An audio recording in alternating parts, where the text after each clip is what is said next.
Dear students, कोविड-19 की इस दूसरी लहर के कारण हमारे इतिहास विषय का जो तृतीय सेमेस्टर का पाठ्यक्रम था उसे हमने कुछ पहले भी पूर्व में ऑनलाइन क्लासेस वीडियो के माध्यम से पूरा किया और अब जो इतिहास चतुर्थ सेमेस्टर एमए चतुर्थ सेमेस्टर का पाठ्यक्रम है, इस कोविड कर्फ्यू के कारण उसे भी हम ऑनलाइन क्लासेस के माध्यम से पूरा करने का प्रयास करेंगे। आज हम सर्वप्रथम यह जानना चाहेंगे कि इतिहास एमए चतुर्थ सेमेस्टर का जो पाठ्यक्रम है वह क्या है। एमए इतिहास चतुर्थ सेमेस्टर में हमारे पाठ्यक्रम के अनुसार इसमें 5 प्रश्न पत्र होने हैं, अर्थात हमें 5 प्रश्न पत्रों की परीक्षा इस सेमेस्टर में देनी है, जिनमें 4 प्रश्न पत्र जो होंगे सैद्धांतिक होंगे और 5वां प्रश्न पत्र जो होगा 5वें प्रश्न पत्र के अंतर्गत मौखिक परीक्षा होगी या लघु शोध कोई विद्यार्थी में चयन कर सकता है। लघु शोध के लिए यह मुख्य रहेगा कि जिस विद्यार्थी के पिछले सत्र अर्थात द्वितीय सेमेस्टर तक अच्छे अंकों से उसने द्वितीय सेमेस्टर उत्तीर्ण किया हो, उसे लघु शोध कराया जाएगा। तो इतिहास विषय का जो स्नातकोत्तर स्तर पर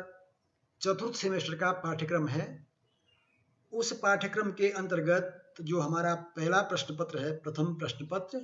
वह है शोध प्रविधि, रिसर्च मेथोडोलॉजी। रिसर्च मेथोडोलॉजी के अंतर्गत हम प्रथम इकाई में या प्रथम इकाई के अंतर्गत शोध का अर्थ क्या है, क्या होता है, शोध किसे कहते हैं और शोध के उद्देश्य क्या हैं, शोध का जो क्षेत्र है इस पर हम अध्ययन करेंगे और साथ ही साथ इस इकाई के अंतर्गत यह भी जानेंगे कि इतिहास कला है या विज्ञान। द्वितीय इकाई के अंतर्गत हम शोध का जो महत्व है उसे स्पष्ट करेंगे और शोध की जो शोध दृष्टि है, जो विजन है शोध का, उसको समझने का प्रयास करेंगे। शोध के प्रकार क्या हैं तथा शोध में आंकड़ों का विश्लेषण किस तरह किया जाता है, यह भी हम डेटा एनालिसिस का अध्ययन इस इकाई के अंतर्गत करेंगे। विशेषकर इतिहास विषय को दृष्टिगत रखते हुए हम शोध का महत्व, शोध के प्रकार और शोध में आंकड़ों का विश्लेषण, इन सब का अध्ययन इतिहास विषय को मद्देनजर रखते हुए करेंगे। तीसरी इकाई के अंतर्गत हम शोध में जो वस्तुनिष्ठता है उसका अध्ययन करेंगे कि रिसर्च के फील्ड में ऑब्जेक्टिविटी का क्या महत्व है, इसको समझने का हम प्रयास करेंगे। चतुर्थ इकाई के अंतर्गत जो शोध प्रारूप है, सिनॉप्सिस जो तैयार की जाती है, उसकी प्रक्रिया क्या है और कैसे हम एक शोध प्रारूप तैयार कर सकते हैं, एक सिनॉप्सिस तैयार कर सकते हैं, इस पे हम चर्चा करेंगे। साथ ही साथ शोध के अंतर्गत जो नोट्स और जो परिशिष्ट अपेंडिक्स तैयार किया जाता है उसको भी समझने का प्रयास करेंगे कि कैसे इन्हें तैयार करते हैं और शोध के क्षेत्र में जो नई तकनीकियां हैं और इन नई तकनीकों की क्या भूमिका है, इसको भी हम जानने का प्रयास करेंगे। द्वितीय प्रश्न पत्र के अंतर्गत हम आधुनिक भारत का राजनीतिक इतिहास 1707 ईस्वी से 1807 ईस्वी तक इसका अध्ययन करेंगे। इस प्रश्न पत्र के अंतर्गत जो प्रथम इकाई है उसमें मुगल साम्राज्य का विघटन एवं पतन किस तरह हुआ इसका अध्ययन करेंगे। द्वितीय इकाई के अंतर्गत ब्रिटिश शक्ति का विस्तार कैसे भारत में हुआ, कैसे ईस्ट इंडिया कंपनी एक व्यापारिक कंपनी से एक राजनीतिक इकाई बन गई, एक राजनीतिक शक्ति बन गई, इसका अध्ययन हम करेंगे। और किस तरह ईस्ट इंडिया कंपनी के का राजनीतिक और साम्राज्यिक विस्तार भारत में हुआ, किस तरह कंपनी ने अपने साम्राज्य का संगठन किया। इसी के अंतर्गत हम ब्रिटिश और फ्रांसीसियों के बीच जो प्रतिद्वंदिता हुई, अर्थात जो आंग्ल फ्रांसीसी संघर्ष हुआ कर्नाटक, मैसूर आदि में, उसको समझने का प्रयास करेंगे। बंगाल में जो प्लासी का युद्ध हुआ, मैसूर युद्ध हुए, अवध का विलय हुआ, मराठों को किस तरह मराठा युद्ध में अंग्रेजों ने पराजित किया और मराठा साम्राज्य को अपने साम्राज्य में मिला दिया। इसी प्रकार पंजाब का विलय, इन सब का अध्ययन हम इस द्वितीय इकाई के अंतर्गत करेंगे। तृतीय इकाई के अंतर्गत जो भारत में ब्रिटिश औपनिवेशिक प्रशासन था उसके संदर्भ में जानना चाहेंगे, उसका अध्ययन करेंगे कि औपनिवेशिक प्रशासन भारत में किस तरह स्थापित हुआ, उनकी शासन व्यवस्था क्या थी। साथ ही साथ जो ब्रिटिश सर्वोच्चता थी अर्थात पैरामाउंसी जो अंग्रेजों की थी, क्योंकि भारतीय रियासतों पर भी सर्वोच्चता अंग्रेजों की ही थी और कहीं न कहीं अपने विदेशी मामलों के लिए, सुरक्षा आदि के लिए भारतीय रियासतें भी अंग्रेजों के अधीन थी। यही नहीं, भारतीय रियासतों के आंतरिक प्रशासन में भी अंग्रेजों का निरंतर हस्तक्षेप होता था। इसे भी हम समझने का प्रयास करेंगे। साथ ही साथ जो सायक संधि थी उसके बारे में, और जो डलहौजी की राज्य हड़प नीति जिसे हम समझने का प्रयास करेंगे कि किस तरह डलहौजी ने अपनी राज्य हड़प नीति के द्वारा भारतीय रियासतों का विलय किया और अनैतिक तरीके से भारतीय रियासतों को समाप्त करने का प्रयास किया। चतुर्थ इकाई के अंतर्गत ब्रिटिश औपनिवेशिक शासन का जो विरोध भारत में विभिन्न कृषक आंदोलनों के द्वारा, जनजातीय आंदोलनों के द्वारा हुआ, और साथ ही साथ जो 1857 का विद्रोह हुआ जिसे हम भारत का प्रथम स्वतंत्रता संग्राम भी कहते हैं, इनके बारे में हम अध्ययन करेंगे।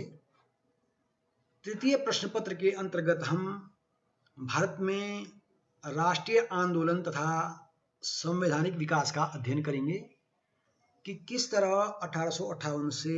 और 1950 तक भारत का संवैधानिक विकास हुआ और इस दौर में राष्ट्रीय आंदोलन किस तरह आगे बढ़ा। इस प्रश्न पत्र के अंतर्गत जो प्रथम इकाई है, उस प्रथम इकाई के अंतर्गत हम भारत में राष्ट्रवाद का उदय, कि किस तरह भारत में राष्ट्रवाद का उदय हुआ और भारतीय राष्ट्रीय कांग्रेस तथा तत्कालीन परिस्थितियों में जो अन्य राष्ट्रीय संगठन स्थापित हुए, अन्य संगठन स्थापित हुए, उनके बारे में भी हम अध्ययन करेंगे और इन संगठनों की राष्ट्रीय आंदोलन में क्या भूमिका रही, इनका राष्ट्रीय आंदोलन में क्या दृष्टिकोण रहा, राष्ट्रीय आंदोलन के प्रति इनके दृष्टिकोण का भी हम अध्ययन करेंगे।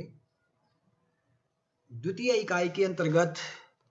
गांधी युग अर्थात गांधी जी के नेतृत्व में जो आंदोलन हुए, जिन्हें हम गांधीवादी आंदोलन भी कहते हैं, तो इन गांधीवादी आंदोलनों की प्रकृति क्या थी, इसे भी हम समझने का प्रयास करेंगे। साथ ही साथ बाल गंगाधर तिलक और एनी बेसेंट द्वारा जो होम रूल आंदोलन चलाया गया, जो खिलाफत आंदोलन हुआ,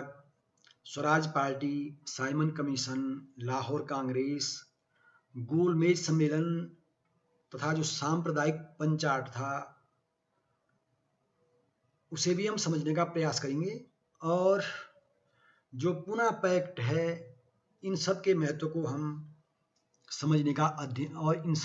इन सब बिंदुओं को हम समझने और इनका अध्ययन करने का इस इकाई के अंतर्गत प्रयास करेंगे, इनका अध्ययन करेंगे। तृतीय इकाई के अंतर्गत हम जो भारत का संवैधानिक विकास हुआ, जिसमें 1858 का अधिनियम, 1861 का अधिनियम, 1892 का भारत सरकार अधिनियम, 1909, 1919 तथा 1935 का जो भारत सरकार अधिनियम था, इनके द्वारा किस तरह भारत का संवैधानिक विकास हुआ, इन सब का अध्ययन हम इस तृतीय इकाई के अंतर्गत करेंगे। चतुर्थ इकाई के अंतर्गत हम सांप्रदायिकता तथा भारत का विभाजन यह समझने का प्रयास करेंगे कि किस तरह भारत में सांप्रदायिकता का उदय हुआ तथा किस तरह इसका विकास हुआ, और अंततः किस तरह इस सांप्रदायिकता के कारण भारत का विभाजन हो गया। इसी इकाई के अंतर्गत हम भारत स्वतंत्रता अधिनियम 1947, संविधान सभा, भारत का संविधान तथा भारत का संविधान जो 1950 में लागू हुआ, इसकी मुख्य विशेषताएं क्या थी, इन सब का अध्ययन हम इस इकाई के अंतर्गत करेंगे। चतुर्थ प्रश्न पत्र के अंतर्गत हम भारत का सामाजिक, आर्थिक एवं सांस्कृतिक इतिहास का अध्ययन करेंगे, और जो यह प्रश्न पत्र है भारत का सामाजिक, आर्थिक एवं सांस्कृतिक इतिहास 1707 ईस्वी से 1950 ईस्वी तक, इस प्रश्न पत्र के अंतर्गत हम प्रथम इकाई में 18वीं सदी में भारत की जो सामाजिक एवं आर्थिक दशा थी उसका अध्ययन करेंगे। साथ ही साथ 19वीं सदी में जो सामाजिक एवं धार्मिक आंदोलन हुए उनका भी हम अध्ययन करेंगे।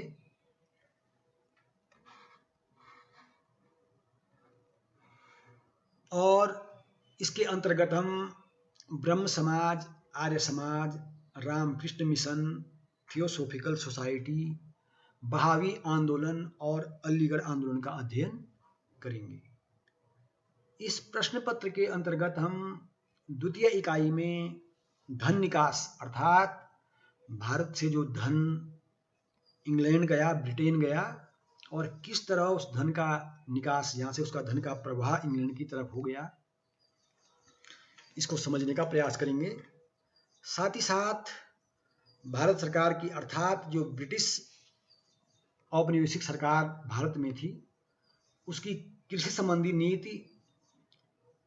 व्यापार एवं वाणिज्य के प्रति ब्रिटिश औपनिवेशिक सरकार की नीति,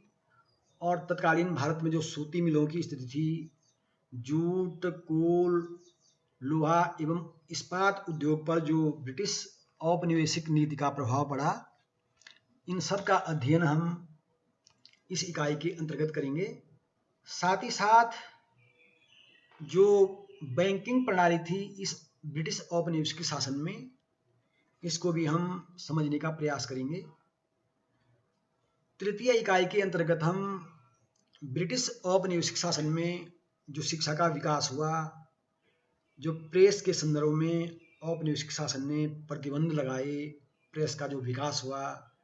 जो न्यायिक व्यवस्था औपनिवेशिक शासन में स्थापित हुई, जो अंग्रेजों की भारत में न्याय व्यवस्था थी, इनका अध्ययन हम तृतीय इकाई के अंतर्गत करेंगे। चतुर्थ इकाई के अंतर्गत हम महात्मा गांधी तथा भीमराव अंबेडकर को एक समाज सुधारक के रूप में इनका अध्ययन करेंगे, और जानना चाहेंगे कि भारतीय समाज को सुधारने में तथा सामाजिक बुराइयों को दूर करने में इन दोनों महापुरुषों का क्या योगदान रहा। पंचम प्रश्न पत्र जो होगा उसके अंतर्गत या तो लघु शोध अर्थात डिजर्टेशन रखा जाएगा या मौखिक परीक्षा में सम्मिलित होना पड़ेगा। जो मौखिक परीक्षा होगी वह जो 4 प्रश्न पत्र, जो सैद्धांतिक 4 प्रश्न पत्र अब तक हमने जिस पाठ्यक्रम पे चर्चा की है, तो मौखिक परीक्षा इन्हीं 4 प्रश्न पत्रों के अध्ययन पर आधारित होगी। इससे अलग भी और समसामयिक जो इतिहास है या इतिहास से संबंधित प्रश्न इसमें पूछे जा सकते हैं। यह जो है परीक्षक पर निर्भर करेगा कि वह किस तरह मौखिक परीक्षा के द्वारा छात्र छात्राओं का मूल्यांकन करना चाहता है, या किसी शीर्षक पर जो लघु शोध होगा